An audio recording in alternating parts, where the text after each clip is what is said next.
Assalamualaikum dan salam sejahtera guys. Selamat kembali menyaksikan podcast Sembang Sempoi. Okay Firdaus, saya tengok awak hari ni dah mengikut tema Saya mengikut tema. Tema apa Mira? Aduh, saya silap. Saya patutnya pakai bertemakan rockers sikit. Rockers. Bagi kulit sikit ke kan? Betul minta kat Hakim tadi. Hakim ada. Sebab apa guys? Kali ni kita ada bawa guest kita pada zaman legendary lah. Memang legend. Legend daripada zaman rockers. Saya macam dah nampak dah bayangan dia sikit lah. Bayang ground ke? Hey, ada bagi hint pula kan? Okay, memperkenalkan Kim Jong-kook. Abang Rahmat Mega Legend. Apa khabar semua? Oi, sihat bang. Abang sihat bang? Sihat bang? Alhamdulillah sihat. Ini kali ke berapa bang abang ke podcast? Pernah pergi podcast bang? Podcast tak banyak. Kita baru ada 2-3 podcast je. Sebelum ni sebelum podcast, tu podcast seram. Podcast seram. Podcast satu sebelum tu podcast Sina. 2 tu je lah. Kali ketiga lah. Kali ketiga. Kali ketiga. Sembang Sempoi. Bersama Sembang Sempoi. Okay bang, kita tak nak ambil masa abang banyak sangat lah. Kita satu tetamu dalam ni, kita akan tanya dia pasal childhood diorang. So kita nak tahu juga childhood Abang Rahmat Mega macam mana. Kita childhood kita memang liar lah. Liar. Kalau ikut pada bermulanya kita sebagai orang yang tampil ke publik ni, bermula sebagai peniaga jual kuih jalan. Jalan kampung pusing jual kuih kan. Masa tu dah mula praktis lagu tu. Dah praktis suara kan. Nasi lemak kita dah start. Kampung-kampung masa tu kita menyanyi tu, kita menjerit tu. Itu antara langkah pertama lah untuk kita melontarkan suara tu. Kalau agak-agak tengok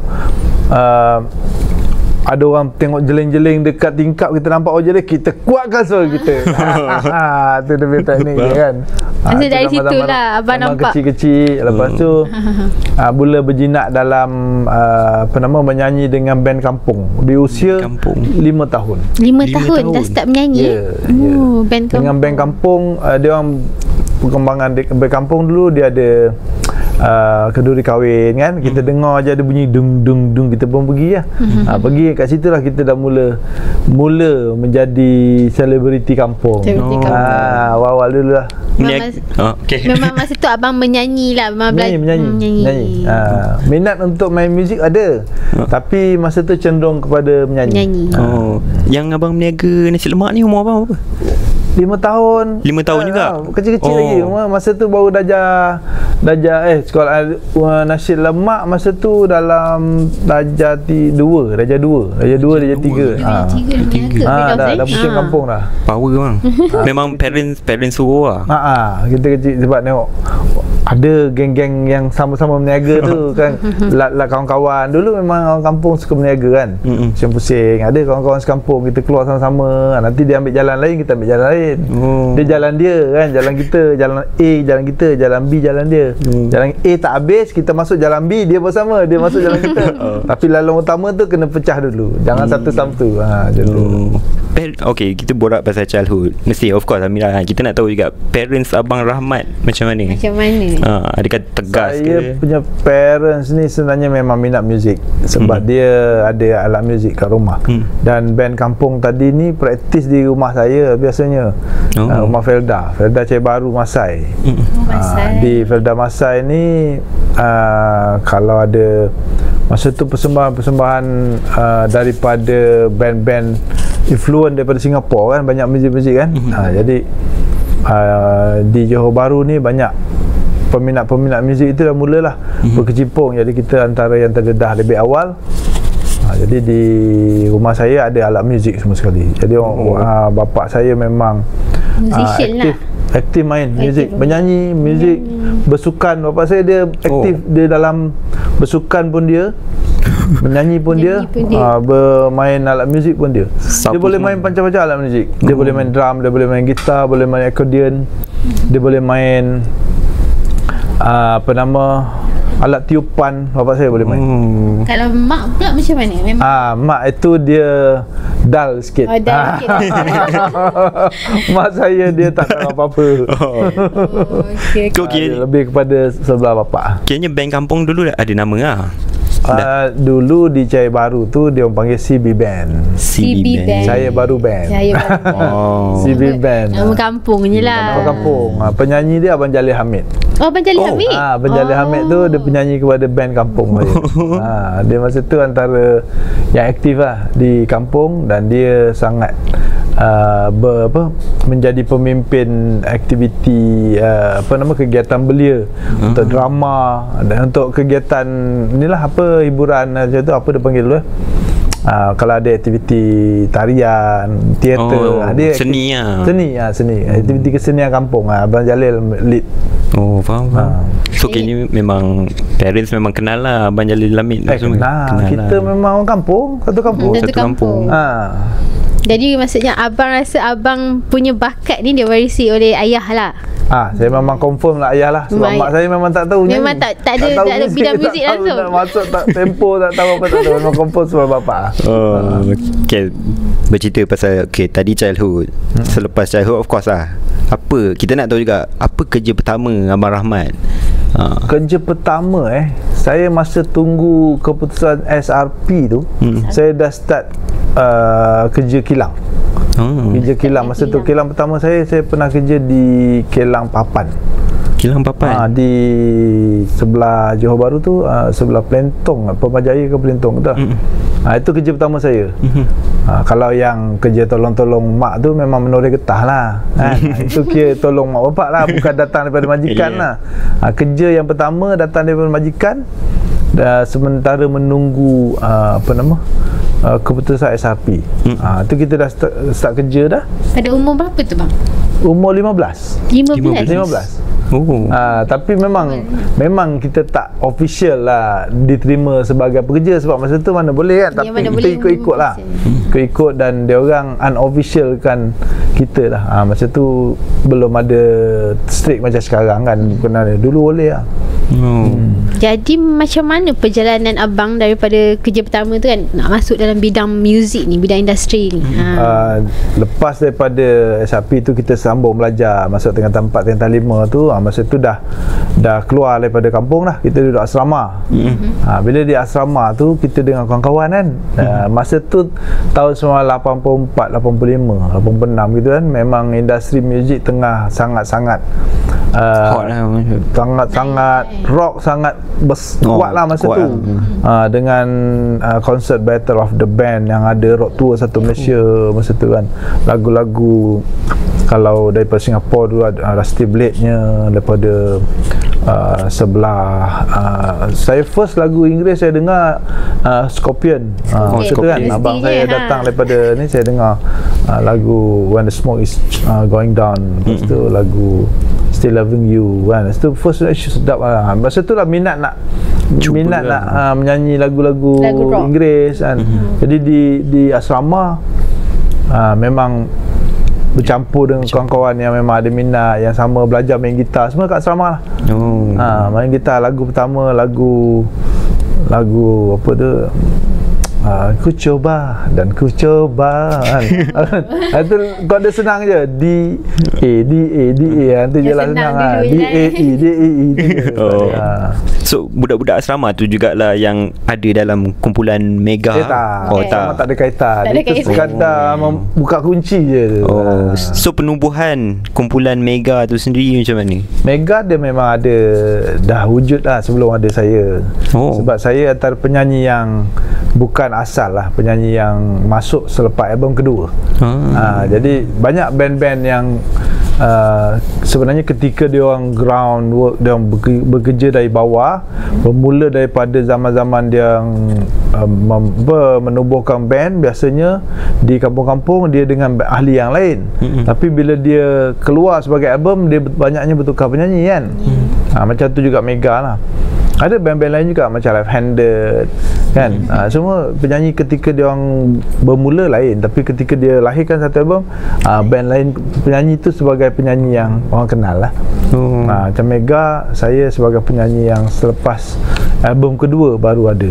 Album kedua. Sebab saya bermula dengan kumpulan lain sebelum Mega. Saya ada kumpulan Gerimis. Gerimis. Macam mana dengar? Gerimis di lautan. Itu lagu. Itu lagu. Saya pun confused lah.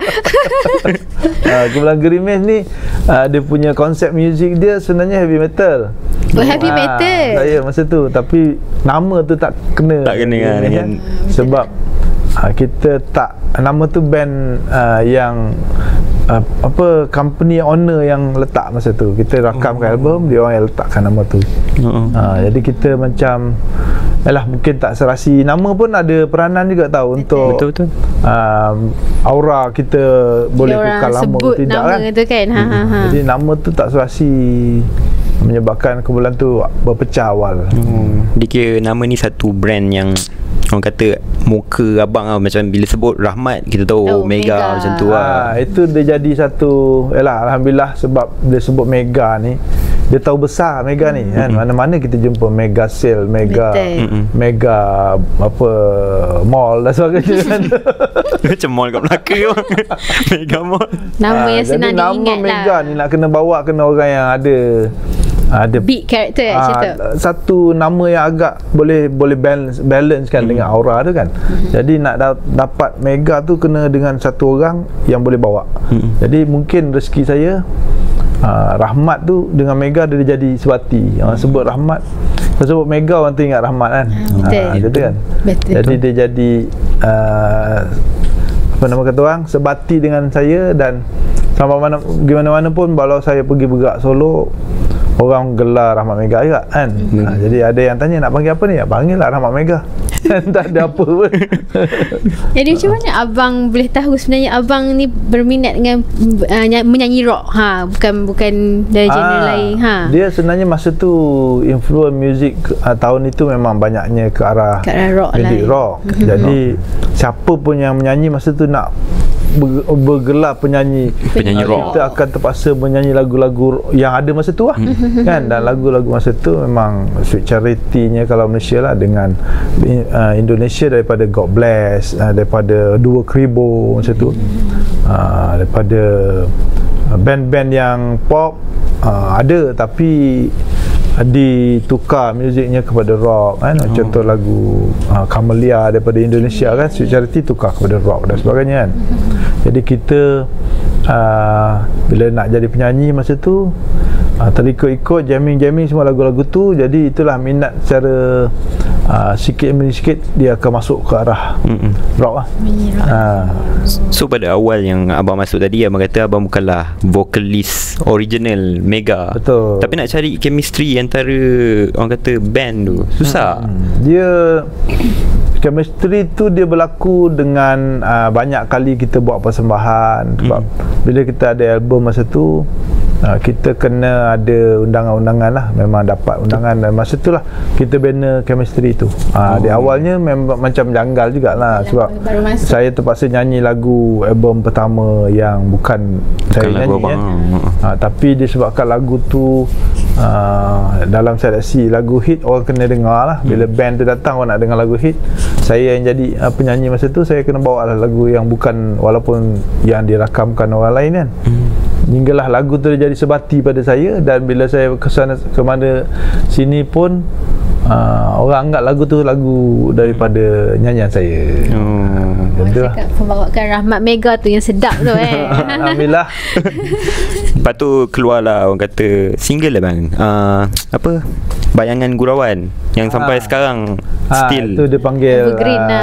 Evergreen. Itu album ketiga lah. Itu daripada salah satu yang ada lagu hit yang ada dalam album ketiga. Album berjudul Rentak Kaki Lima. Dalam tu ada lagu hit yang lain. Dalam tu ada Suara Cinta, ada lagu Pergi, ada lagu apa Okay, ada 2-3 lagu hit lah. Dulu satu album 10 lagu. Kan? Dia tak keluar satu lagu. Sekarang dia keluar single kan. Dulu satu album 10 lagu. Dalam satu album tu ada yang band dia allocate 5 lagu fast, 5 lagu slow. Tengok pada konsep band tu lah. Kalau kita masa tu 4 lagu slow, 6 lagu rancak, lagu fast lah. Daripada lagu fast ni pula biasanya orang tak dengar lah masa tu kan. Orang dengar lagu slow. Daripada lagu slow pula, radio hanya main 1-2 lagu je. Ada lagi lagu-lagu lain yang sebenarnya bila sekarang kita dengar, sedap lah lagu ni, sedap lah. Sebenarnya lagu yang kita pilih takkanlah lagu yang tak sedap kan. Kita nak pilih yang terbaik di kalangan tu, satu dengan satu. Sebab tu ada setengah-setengah album yang kalau rezeki dia bernasib baik, dalam satu album tu ada 3-4 lagu hit, semua hit. Betul? Ada kan band-band zaman-zaman kita kan. Ada lagu pertama kita tahu, lagu kedua tahu, lagu ketiga tahu, ada hit. Berapa buah lagu hit. Ada satu lagu je hit. Dia bergantung pada ketika promosi tu ada tak artis lain yang boleh bersaing. Kalau rezeki dia masa tu belum ada, dia lagu hit dia, lagu kedua pun dia, lagu ketiga macam tu. Tapi ada cerita tak di sebalik lagu-lagu hit Sabang? Macam contoh memang yang saya rasa yang paling saya selalu dengar, macam tadi saya cakap Bayangan Gurauan kan. Ada tak cerita di sebalik? Ni sebenarnya ilham daripada komposer LY masa tu. Dia memang ada kelebihan tersendirilah dalam mencipta lagu. Dia boleh datang dengan lagu yang sangat kita dengar lagu mentah tu pun kita dah rasa rasa melangkap tau. Kita dengar sedap lagu ni kan. Jadi daripada situlah baru dia selip pula dengan lirik dia. Dan kebetulan dia dengan isteri dia tu memang sebati dengan ciptaan lagu dan lirik kan. Jadi dia cerita macam ni, dia collaborate dengan lirik kan. Jadi cerita tu memang dia tahu. Saya tak tahu cerita dia. Saya menyampaikan je. Tapi ketika nak hadam lagu tu, dia dengan saya bermalam, berminggu-minggu, berbulan-bulan. Lagu tu nak siapkan berbulan-bulan. Jadi setiap hari kita akan ham lagu tu sampai bila kita dapat satu lagu. Lagu tu dia tak sama tau. Kalau kita dapat hari ni, kita rakam esok kan. Dengan kita dapat hari ni, kita nyanyi berulang-ulang dan kita rakam selepas 1 bulan ke 2 minggu selepas, dia akan jadi lagi feel dia lagi kuat. Feel dia lagi kuat. Kita tahu kat mana kita nak push, nak bawa, nak carry. Jadi itu yang saya dapat bawa dengan lagu tu. Sebab saya sentiasa bersama LY. Dia cerita, okey, kat sini kita nak cerita gini, kat sini dia akan cerita. Dia menjiwai lah orang kata kan. Dia memang perlunya kerjasama macam tu lah. Kalau dulu lah. Sekarang tak akan kurang lah. Ada ke tak? Allah alam kan. Kurang. Mungkin ada Itu yang kita nak tanya bang. Macam kita tengok macam lagu-lagu zaman abang, kita sebagai Gen Z ni Firdaus masih mendengar lagu-lagu sebegitu kan. Jadi kalau abang tengok sekarang kita punya industri muzik, ada setengah lagu mungkin ya macam setahun 2 orang dah lupa dah. Macam mana tu? Apa komen abang? Abang rasa adakah kita punya muzik sekarang ni kurang berkualiti ke? Dia dibantu dengan persaingan yang sangat ketat lah masa tu kan. Penciptaan lagu ni kita dapat tengok satu album ada 10 lagu kan. Dia tak sama hari ni satu band nak buat satu lagu. Bila 10 lagu, kita kena berperah tenaga nak menghasilkan melodi yang banyak kan. Jadi bila terlalu banyak penghasilan melodi, akan timbul yang bagus pun banyak berbanding yang raw kan. Jadi kalau kita bersaing dengan lagu-lagu yang bagus, dengan banyaknya lagu bagus, akan keluar banyaknya selection lagu-lagu yang lebih bagus dan yang tak bagus pun bagus. Sebab di kalangan yang bagus-bagus kan, sebab banyak kan. Jadi dia akan ada masa tu persaingannya bagus, menyebabkan melodi yang keluar memang sangat-sangat melekat. Dia bukan sekadar melodi hit and run, melodi yang boleh menembus zaman. Daripada zaman itu sehinggalah hari ni, bukan Malaysia saja, Indonesia pun masih bawa lagu tu. Dan dia renew lagu, dia nyanyi balik lagu-lagu kita kan. Maknanya lagu masa tu ialah lagu yang boleh menembus zaman. Dan kalau lagu Malaysia ni, lagu yang ada hari ni, dengan dunia AI ni, dia convert kepada lirik bahasa Inggeris pun lagi sedap bunyi dia kan. Sebab melodi tu melodi yang tak lapuk. Dia bukan melodi untuk masa tu saja kan. Jadi mungkin disebabkan satu tadi faktor pencipta lagu ni bersaing sama sendiri dengan jumlah selection yang banyak. Kedua, cara kita mendekati pencipta lagu tu dengan cerita kita, dengan suasana masa tu. Pencipta lirik ni main peranan penting dalam lagu. Betul. Lagu yang baik hasil daripada ilham ketika melodi. Tapi melodi tu dapat dengan lirik dia sebati, dia akan jadi cerita yang bila sampai satu cerita, kalau cerita yang boleh menusuk hati, kita dengar dia boleh meremang. Betul. Sebab lirik ni dia bukan sekadar lirik. Ada lirik yang sampai boleh buat orang mengigau. Ada lirik boleh buat orang kena sampuk. Kan? Betul, banyak. Lagu saya baru tengok satu cerita pasal lirik lagu Kulit Mayang. Kulit Mayang. Tak? Dengan hanya lirik je, tapi cerita dalam tu bukan cerita main-main tau. Cerita yang disampaikan tu cerita betul. Bila kita nyanyi lagu tu akan ada dengan anginnya bertiup dan sebagainya. Sebab dia ada satu elemen yang cerita dalam lagu. Kan? Betul. Jadi kalau contohlah pencipta lirik zaman tu balik kampung, dia tengok udara nyaman, suasana pokok dengan suasana mata seredup mematang, sedap tak ilham tu keluar. Betul. Hari ni bawa kampung, balik kampung jalan jam. Kan? Nak buat liriknya lah. Jalan jam je lah. Tapi lirik sekarang kalau kita compare memang banyak yang merapu abang. Beza.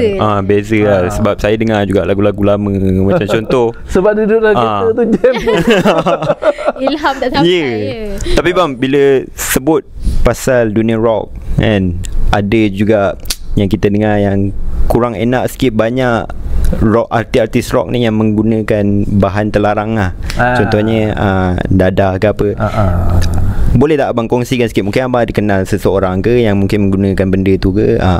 Dia memang zaman tu dia kira bila sebut je rock je, benda tu yang akan dipandang lu. Betul. Kan? Bila sebut je dia penyanyi rock ataupun dia mak rock lain kan, nampak dengan rambut panjang, baju koyak, seluar koyak dan sebagainya kan.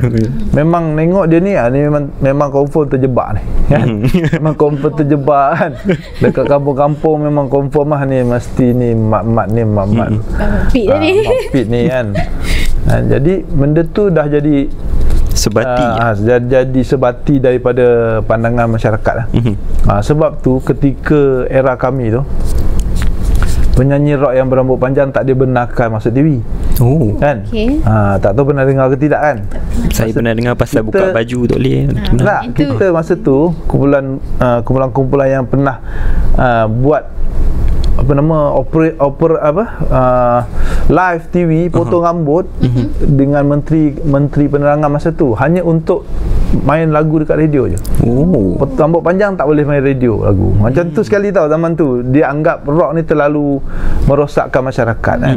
Menyebabkan pandangan masyarakat jadi gitu. Jadi disebabkan tu memang banyaklah, bukannya benda tu satu sangkaan kosong je, memang ada lah dalam kategori band-band rock ni banyak yang terlibat. Tapi penggunaan macam contoh, saya ada dengar ada certain artis, saya tak nak sebut nama kan, penggunaan macam ganja apa semua, benda tu macam normal untuk rockers ni. Ada tak yang abang mungkin dalam band abang sendiri, bukan abang kan, tapi mungkin dalam band abang sendiri ke, ataupun kawan-kawan artis ke yang guna benda tu? Dia memang boleh kata bukan band, masyarakat masa tu. Kita pergi ke setiap kampung, kita didekati dengan orang yang ada tu. Kalau pergi ke kawasan ni buat persembahan, dia akan datang ni nanti buat sesi-sesi berkenalan dengan suai kenal dengan cara tu kan? Tapi kita kena pandai memilih lah. Macam saya secara terus terang, saya tak terlibat 100%. Saya tak merokok, saya tak terlibat dalam gejala-gejala tidak sihat tu, sehinggalah dia orang macam rasa pelik juga. Sebab zaman tu kalau tak terlibat tu macam satu benda yang asing. Mustahil ibaratnya kalau kita remaja hari ni, rokok tu dah jadi satu, kata rokok ni tak tak remaja lah, belum remaja, angka belum ni lah, belum matang angka ni, tak rokok pun tidak kan. Tapi jangan kata rokok, kalau kita dalam benda yang lebih berat daripada itu pun ada kan. Jadi saya berjaya keluar daripada kebumbung tu. So kini time tu memang dinormalisasi kan? Itu dah jadi normal. Jadi ketika itu kita kena pandai bawa diri. Sebab yang terjebak tu disebabkan dia orang mungkin terlalu mesra bergaul kan, dengan suai kenal tadi kan, menyebabkan dia orang terjebak kan. Sebab kadang-kadang kita ni tak boleh cakap kita boleh menangkis benda semua kan. Ada benda-benda yang kita cuba-cuba nak melayan, rupanya terus jadi terayan. Tapi kalau abang tak kisah untuk kongsi, pernah tak abang macam cuba sikit lah? Cuba ada. Kita tahu sebab kita nak rasa apa yang dia orang rasa kan, tapi saya tak rasa apa-apa pun. Sebab mungkin kita dah set lah. Benda tu sebenarnya bergantung kepada mentality kita tau. Sebab benda ni melibatkan cara berfikir.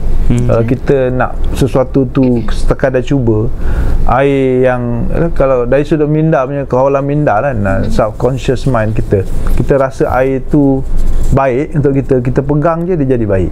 Betul kan? Kita rasa air ni buruk, kita minum pun air ni tak bagus, kita minum kita jadi tak bagus. Macam itulah cara kita mengawal otak kita. Jadi saya memang set benda ni, saya nak cuba je, tak ada apa, tak melekat. Faham? Tapi ada tak abang rasa macam bila tengok rakan seperjuangan kan, bila pakai benda tu and then sampai orang kata Mira sampai merosakkan diri kan, and ada juga yang meninggal sebab benda tu, ada tak abang rasa macam sedih bila mengenangkan aku pernah kenal dia ni macam tu? Itu banyak. Sebab kawan-kawan, jangan kata kawan band lah, kawan sekolah, kawan sekampung, ada yang kita kenal ketika belajar memang sangat baik lah, dari kategori educationnya bagus, tapi bila keluar lepas sekolah dah lama tak jumpa, tengok terjebak dah ke arah itu kan. Itu tadi disebabkan pergaulan yang teman-teman sekitarnya tu mempengaruhi dia. Jadi kalau kawan-kawan artis pun ramailah yang kita tahu. Tapi ada yang dah berjaya keluar daripada apa nama gejala tu kan. Bila dia berjaya keluar tu sebenarnya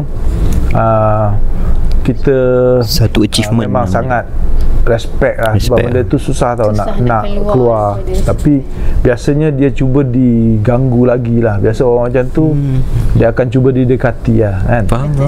Jadi kita kawan-kawan ni kita cubalah bergaul supaya dia ni dapat lupa benda tu.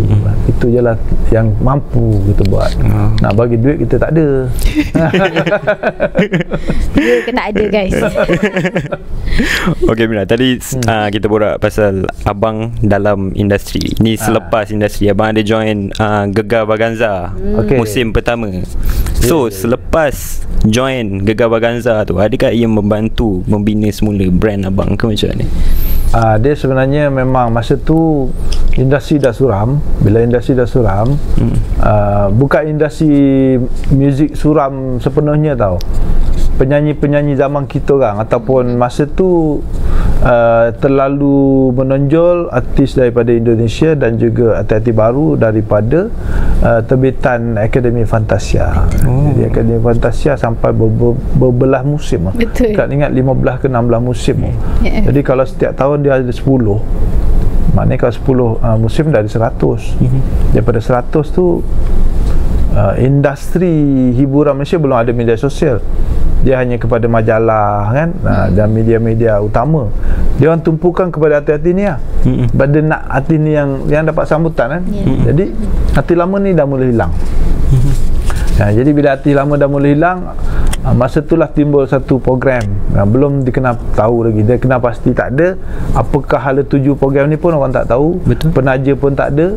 Artis-artis pun yang nak masuk pun takut-takut. Jadi adalah tawaran-tawaran kepada artis-artis ternama masa tu, kebanyakannya tolak. Jadi salah satunya saya yang terlibat dalam musim pertama. Dan masa tu memang kita pun hanyalah memang sekadar projek ni sekadar projek cuba-cubalah daripada pihak production TV kan. Kalau berjaya dia teruskan, kalau gagal tak ada penaja pun. Kan nak cari penaja susahlah. Akhirnya berjaya dapat penaja kan. So projek tu dengan Gegar Vaganza musim pertama tu tak ramai artis yang faham konsep. Ayai sendiri masa tu sebagai pemenang, masa tu pun tak tahu program tu adalah program yang dipertandingkan secara mingguan. Dia tak tahu pun program tu adalah program yang dipertandingkan. Ingatkan konsert show, ingatkan show. Jadi saya tahulah, dia tak tahu. Dan dengan adanya program tu, musim pertama tu dia dibuat secara rakaman. Dia bukan live. Oh, dia bukan live First episode tu. First episode first season. First season. Dia ada 8 episod. First season tu dia buat secara rakaman dan setiap minggu kita rakam 2 episod. Setiap minggu 2 episod. Jadi kita terpaksa back to back hari Jumaat dan Sabtu menyanyi untuk 2 episod setiap minggu. Jadi kita punya cara jangan cara latihannya dengan letihnya, dengan menyanyinya setiap minggu bertanding tau. Bukannya kan 2 minggu. Kalau hari Jumaat untuk minggu pertama, hari Sabtu untuk minggu kedua. Yang disiarkan lagi 3-4 bulan ke depan.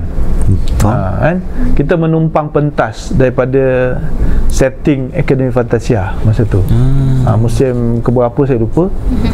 Setting tu lah yang diguna pakai. Dia buang background, tumpuk besok lusa dia tampal balik untuk Akademi Fantasia lah hari Minggu. Kita recording hari Jumaat dengan Sabtu. Jadi selama beberapa minggu sehinggalah kita punya semi final, dan bila keputusan final disiarkan, barulah final tu disimpan untuk siaran langsung. Maksudnya final saja lagi dia buat live-nya. Final saja siaran langsung. Jadi ketika final, sambutan tu jadi luar biasa, menyebabkan baru orang pandang. Ketika disiarkan pun orang tak perasan benda tu. Sebab dia rakaman kan. Jadi minggu pertama, bila minggu kedua orang tak tahu bila siarkan. Jadi siaran final ni apa nama, baru dapat siaran langsung, barulah ada berita-berita, barulah orang tahu. Dan impact daripada Gegar Vaganza ni menyebabkan orang tertunggu-tunggulah. Setiap tahun orang nak tunggu program tu kan.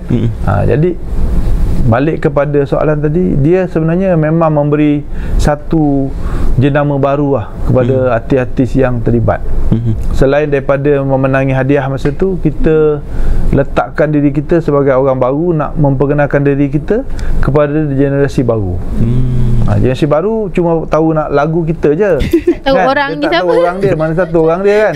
Orang ni mana ni, ada lagi ke orang ni kan, hidup lagi ke. Ini ke rupanya macam tu. Dia tak tahu. Jadi bila kita keluar je program tu, ada orang kenal, klien-klien pun mula timbul ilham untuk memilih seleksi artis bagi klien, persembahan private, ada function-function kan, kilang-kilang ataupun corporate yang nak buat annual dinner. Dia mula ada selection artis barulah.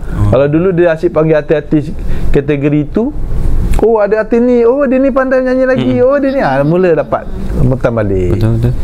Macam tu lah. Tapi man, selepas Gegar Vaganza, saya tengok ada juga yang membawa diri diorang sendiri. Contoh macam Abang Zarul, even selepas dia GV, dia ada buat podcast semua kan.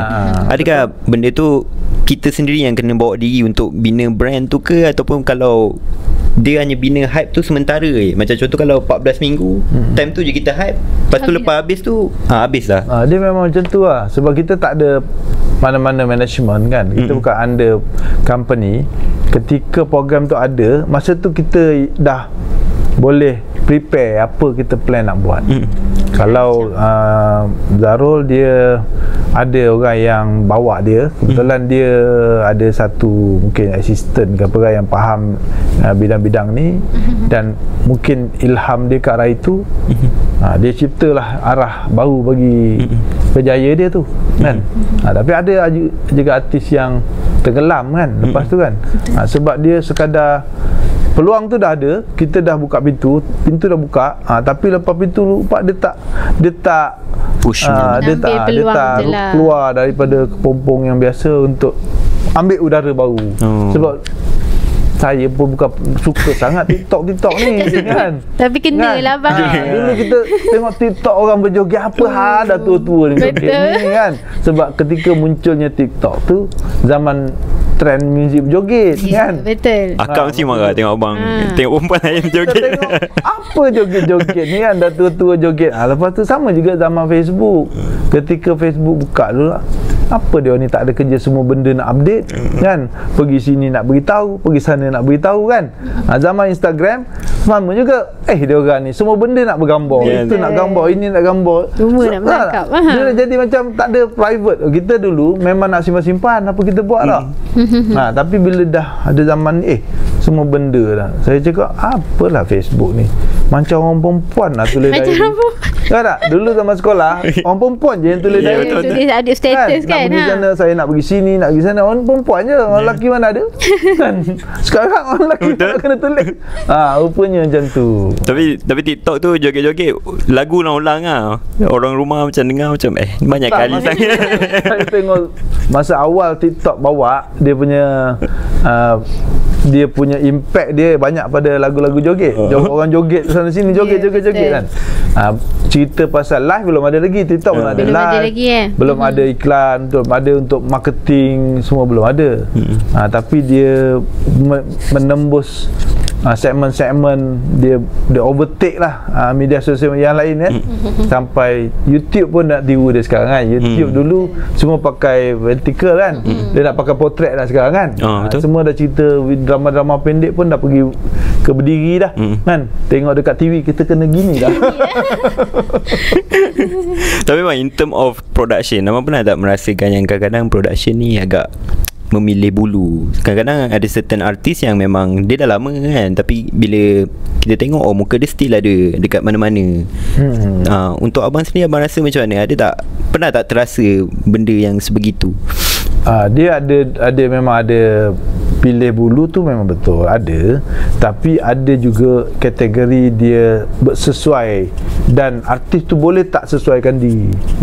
Dan cara bekerja, mudah kerja kan. Dia ada gabungan lah, bukan satu je. Kalau pilih bulu tapi dia tak boleh match dengan production pun tak guna juga kan. Jadi kalau dia pilih dia ni sebab dia ni kalau kerjasama dengan production jadi mudah kan. Kadang producer nak buat itu, dia ni boleh buat, ini boleh buat, jadi boleh match cepat. Ada juga yang memang sesuai dengan karakter dia kan. Ada sesuai, dan benda-benda tu ada elemen tu lah. Dan pilih bulu tu memang salah satu daripadanya lah. Memang ada. Okay Mira, kita dah borak pasal childhood, career abang pun dah. Lepas tu music pun dah. Sekarang ni kita borak pasal sebagai seorang bapa lah. Baru-baru ni kita dikabarkan dengan berita sedih, kehilangan abang punya anak berusia 15 tahun. Seorang anak istimewa kan? Ya, saya. Ada macam mana abang punya macam perasaan sebagai seorang bapa menjaga seorang anak istimewa sendiri? Dia sebenarnya istimewa tu dah jadi satu kelebihan lah sebenarnya bagi kita. Dia jadi satu tempat kita ketika tension tengok dia tu, kita rasa release satu release tau. Dia ni jadi satu benda yang aktiviti yang kalau dia ada, walaupun kita tengah semak, dia jadi macam kita rehat tengok. Walaupun dia buat benda-benda yang agak kita budak-budak lain tengok macam kita semak kan, tapi disebabkan dia istimewa kan. Jadi masalah dia bila dia memerlukan rawatan susulan hasil daripada dia punya kesan lah, masalah kesihatan dia tu. Dia menghadapi satu penyakit dipanggil Prader-Willi syndrome. Jadi Prader-Willi ni hasil daripada Prader-Willi, simptom-simptom yang akan berlaku pada pesakit tu ialah dia punya diri makan tu dia tak rasa kenyang. Dia tak rasa kenyang. Dia makan, dia akan makan lagi ada. Sampai sebiji nasi pun tak akan tinggal. Kalau kita bagi dia nasi yang banyak pun akan habis, nasi sikit pun akan habis. Tapi tak kenyang-kenyang. Tapi tak kenyang. Dia nak lagi dan lagi dan lagi. Yang dah habis tu kita cakap jangan makan, ada berhenti. Disebabkan itu simptom pertama. Simptom kedua ialah pertumbuhan muscle dia, dia punya otot-otot dia tu agak lambat untuk menggeras, membentuk support tulang. Jadi kalau tulang kita ni terbina dengan adanya muscle yang support jadi keras. Jadi muscle tu lambat mengeras. Jadi tulang dia lembut. Bila dia kuat makan, tulang dia lembut, tulang belakang dia bengkok. Itulah hasil daripada tulang belakang bengkok. Doktor nasihat suruh buat operate sebab dia dah terlalu condong menuju ke arah paru-paru. Jadi dekat situlah punca kenapa kita nak buat operation. Kalau kita biarkan, boleh jadi dia akan lagi condong menyebabkan paru-paru terhimpit lah. Dia takut ketika tidur katanya mungkin dia boleh tersedak dan boleh terus meninggal lah disebabkan tidur paru-paru sempit. Tapi hasil daripada operation tu kira gagal. Saya anggap gagal lah sebab dia menyebabkan anak saya masa tu lumpuh dan beberapa bulan terpaksa masuk ICU. Dan di situlah kita sebenarnya dah prepare lah. Daripada ICU tu kita dah nampak mula-mula memang lah kata macam susah nak terima kan. Daripada start operation kita rasa nak sembuh, tapi masuk bulan kedua, masuk bulan ketiga, masuk pada 6 bulan kan. Jadi masa tu kita dah mula letak satu persediaan lah. Apa-apa berlaku kita terima lah. Situ lah. Tapi abang rasa macam terefek tak dengan pemergian dia? Macam besar efek dia kepada abang punya kerja? Dia sebenarnya kalau siapa yang pernah kehilangan family, kalau kehilangan biasanya orang tua, mak, bapa, dia memang satu kehilangan yang besar. Tapi tak sama dengan kehilangan anak tau. Sebab anak ni dia satu lagi yang step kehilangan keluarga yang kita besar daripada kecil. Daripada kecil kita yang jaga dia tau. Yang pada orang tua dia jaga kita kan. Kita dah memang mana-mana pun, setiap daripada kita tahu ending dia memang mati. Dan biasanya set daripada semua normal, yang tua pergi dulu kan. Memang kita tahu siapa pun pergi dulu, tapi kita pun set yang tua akan pergi dulu kan. Yang selalunya macam tu lah. Jadi itu yang menyebabkan ada sedikit perbezaan lah. Yang sama ada yang pergi ni mak bapak dengan anak, ada beza. Dia beza. Tapi memang macam apa tadi, sindrom Prader-Willi dia dilahirkan dalam keadaan yang normal lah kan. Dia normal. Dia tak nampak macam beza. Dia tak macam Down syndrome muka dia sama je kan. Tapi sebenarnya dia simptom tu menyebabkan muka dia pun hampir sama dengan pesakit-pesakit yang sama. Cuma dia tak terlalu kembar lah. Dia tak terlalu nampak cenderung ke arah itu lah. Tapi kalau kita tengok dia sama, cuma dia punya sama tu dengan kita macam dekat-dekat je. Cuma orang yang faham dia nampak. Okey. So, maksudnya ketika operation tu memang doktor ada katakan risikonya tinggi lah ke? Dia memang ada ketika kita nak melakukan aktiviti tu, kita kena sign kan. Benda tu memang kita tahu, tapi yalah, kita pun tak sangka nak jadi itu. Lah dulu kan. Betul lah. Faham. Okey bang, sedih pula tengok. Okey, kita nak tahu projek terkini abang apa sekarang. Saya tengah prepare untuk keluarkan single. Saya ada beberapa single yang belum keluar lah. Bukan nak prepare, memang dah ada single yang dah siap, tunggu masa untuk keluar. Ada yang dah release tapi tak sempat promote. Ada. Jadi yang release tak sempat promote, mungkin kita akan release semula, buat tarikh baru. Yang belum keluar tu kita nak tengah siapkan music video. Dalam masa terdekat, mungkin dalam bulan Disember ni, ataupun bulan Januari tahun depan, kita akan siapkan music video dulu. Release kita tak tahu bila. Music video dah siap, baru kita start. Ada lagu baru dan ada rakaman ulang bagi lagu lama. Okey. Itulah orang kata sedikit sebanyak perkongsian daripada banyak sikit. Thank you bang meluangkan masa yang kita orang. Terima kasih. Betul, tapi sebelum kita end, takkan kita nak end macam tu saja ni dah. Macam tu. Boleh tak bang kita minta payung sikit lagu favourite abang setiap kali abang buat show ke live kan. Lagu favourite abang Rahmat Mega. Lagu favourite sendiri ke Mega? Rahmat Mega. Sebab saya favourite lagu bukan Mega. Kan? Sebab saya lagu yang selalu saya nyanyi macam biasalah, lagu yang dinanti-nanti bayangan gurauan. Dipersila. Andai diberikan emas permata, ku pilih senyumanmu. andai ku punya imah ligai indah, ku hadiahkan untukmu. Selebihnya tunggu dekat YouTube. Weh, thank you bang. Okay, untuk korang semua jangan lupa saksikan video penuh di YouTube. Jangan lupa follow TikTok, Instagram, IG. Ya. Semoga maklumat yang saya sampaikan tadi memberi informasi tentang industri hiburan, termasuklah industri yang berkaitan dengan Rahmat Mega. Macam radio. Thank you guys. Sembang Senpai.